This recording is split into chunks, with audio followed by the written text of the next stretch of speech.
Olá, bom dia, pessoal. Hoje a gente vai comentar sobre as palavras que vocês acharam no Caça-Palavras, né, na aula passada. Essa era a resolução do Caça-Palavras, tá? Aqui tá todas as palavras e no local que vocês deveriam ter identificado elas. Então, ó, você fez a atividade e percebeu a citação de vários termos agronômicos. Vamos comentar o significado desses termos e sua importância. Primeiro, agroecologia, que é o nome do curso de vocês, é uma ciência que ela é holística. Então, ela fala da produção vegetal, só que é uma produção que ela não visa só o lucro, inclusive era uma das palavras que estava lá no texto. Ela não visa unicamente o lucro por si só, mas esse lucro ele tem que vir com responsabilidade, né? Com sustentabilidade em nos vários aspectos que dizem respeito a essa sustentabilidade, seja ela ambiental, social ou econômica. Além desses aspectos que já comentamos, a agroecologia também traz uma preocupação com a parte cultural, histórica e espiritual das comunidades. Isso também faz parte do conhecimento, da construção do conhecimento agroecológico. Bem, também vinha no nosso texto citando os agrotóxicos. Os agrotóxicos são substâncias químicas, né, sintéticas, que são utilizadas para combater, para o controle de pragas ou plantas daninhas, que são as conhecidas plantas espontâneas. Esses agrotóxicos, eles podem ser sistêmicos, quando eles, por exemplo, controlam plantas, independente de que classe são, de que tipo são. Do mesmo jeito, são chamados sistêmicos quando o inseticida, ele ataca os insetos como um todo, certo? Indiferindo se são insetos pragas, se são insetos inimigos pragas. E esses agrotóxicos, eles são chamados específicos quando ele tem uma ação específica, ou seja, quando mata apenas um tipo de planta, um tipo de grupo de plantas, um tipo de grupo de insetos, certo? Bem, planta-mãe. O que seria essa planta-mãe? Planta-mãe é simplesmente a planta que deu origem, né? Então, essa planta pode dar origem a uma semente, se for uma reprodução sexuada, ou pode dar origem a um clone, se for uma reprodução assexuada, como a gente já aprendeu. E o que são os cotilédones? Também estava falando lá de cotilédones, né? O que são esses cotilédones? Cotilédones são as folhas primordiais, as primeiras folhas que saem ali no embrião. Os cotilédones, eles nutrem o embrião. São a primeira nutrição do embrião quando esse retorna o seu desenvolvimento pela germinação da semente. Após esses cotilédones serem consumidos, os nutrientes que tem ali, eles começam a fazer, são as primeiras folhas ali que fazem a fotossíntese, até o surgimento de outras folhas. As plantas, considerando os cotilédones, elas são chamadas de dicotiledôneas, certo? Quando tem 2 cotilédones, que é o caso do feijão. Quais são os exemplos, como é a morfologia de uma dicotiledônea? Ela tem folhas largas e raízes pivotantes, como o feijão. O feijão tem folhas largas e raiz pivotante. Já as monocotiledôneas, que tem um cotiledôneo só, como por exemplo o milho, o sorgo, os capins, né? Elas têm raiz fasciculada, ou seja, raiz em cabeleira, e folhas alongadas, folhas estreitas e alongadas. Bem, também temos a palavra fertilidade. Então, o que é? Que quer dizer fertilidade. Fertilidade, falando fertilidade do solo, nos remete a nutrientes. Então, solo fértil ele vai suprir a planta com nutrientes, certo? Mas para um solo ele ser fértil, ele tem que ter algumas características. Além de ser rico nutricionalmente, ele tem que ter um pH adequado, tem que ter um teor de umidade adequado para que esses nutrientes possam ser assimilados pelas plantas. E tem outros fatores que vão permitir que esse solo seja produtivo ou não, como por exemplo a incidência ou não de doença e de pragas também vão influenciar nessa produtividade. Mas fertilidade de solo aí diz respeito à riqueza nutricional, né, que esse solo tem e de condições de fertilidade que ele tem para ser produtivo. Nem todo solo fértil é produtivo, assim como a gente já explicou, que ele pode ser fértil, ele pode ser rico em nutrientes, mas ele pode não ser produtivo se por acaso tiver alguma doença ou praga, certo?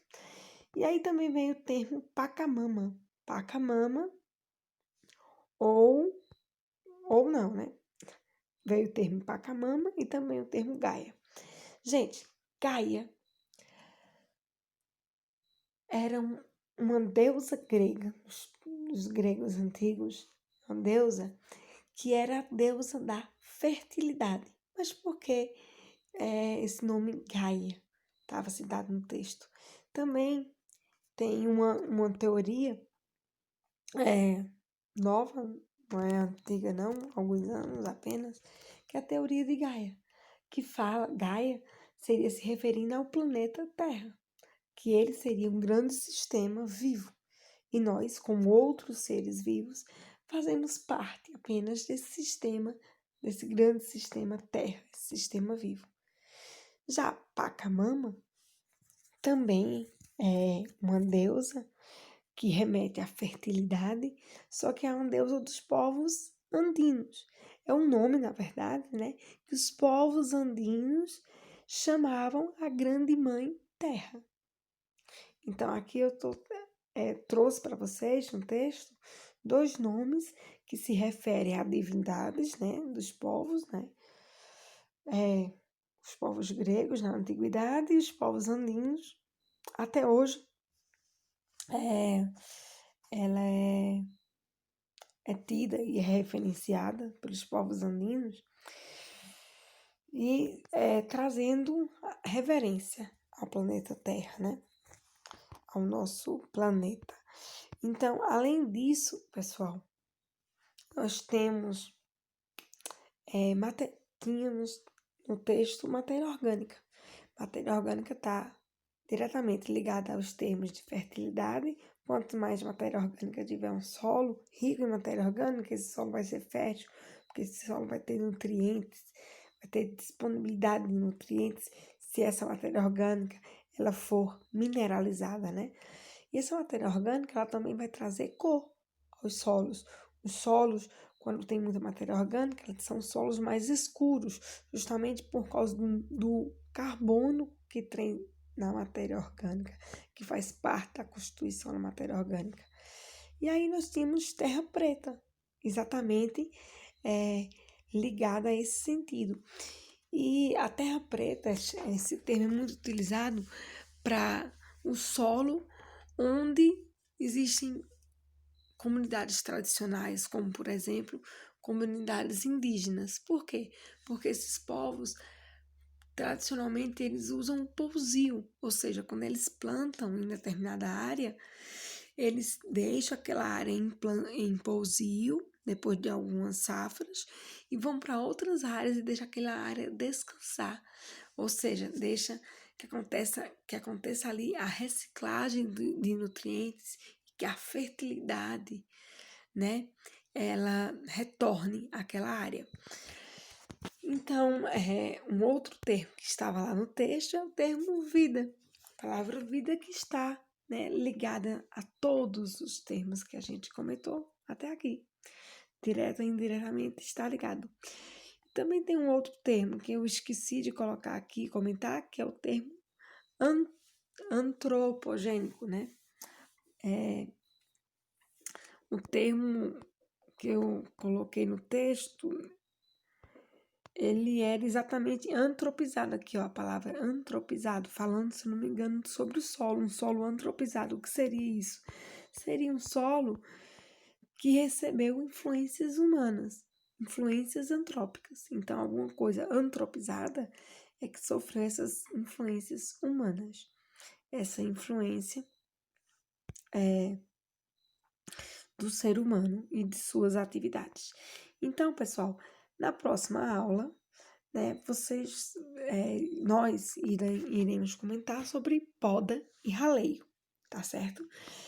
Então, vocês prestem atenção, né? Respondam nos comentários e coloquem o seu nome, tá? Por favor, não esqueça para facilitar na hora de fazer a frequência. E vocês devem responder essa pergunta: qual é a diferença entre poda e raleio? Então, dê uma pesquisada ou faça com suas próprias palavras. E se pesquisarem, né, interpretem a pesquisa e faça com suas próprias palavras. Não precisa se alongar, com poucas palavras, de maneira mais sucinta, mas respondam qual a diferença que existe entre poda e raleio, tá certo? Bem, obrigada. E eu só quero dizer mais uma coisa a vocês. Eu vou colocar, além dessa tarefa, aí para quem, né, tiver curiosidade, eu vou colocar um curta-metragem que fala justamente sobre Pachamama, sobre essa cultura, né, dos povos andinos, ou seja, dos povos que habitam os Andes, né, aqui na América do Sul. Então, eu vou colocar um curta-metragem justamente falando sobre essa perspectiva dos povos andinos, a Pachamama, quem é, como é que eles se referenciam a Pachamama, o que é que quer dizer, como é que é a cultura desses povos andinos. Então, aqui tem duas coisas para vocês fazerem, né? Assistirem esse vídeo que eu vou colocar, não é um vídeo, não é longo, não é muito longo e é interessante, mas para usar para frequência, não esqueçam de colocar essa resposta. Qual é a diferença entre poda e raleio? Pessoal, tenham uma boa final de semana, tá certo? Se divirtam bastante, fiquem com Deus, tá certo? Até mais.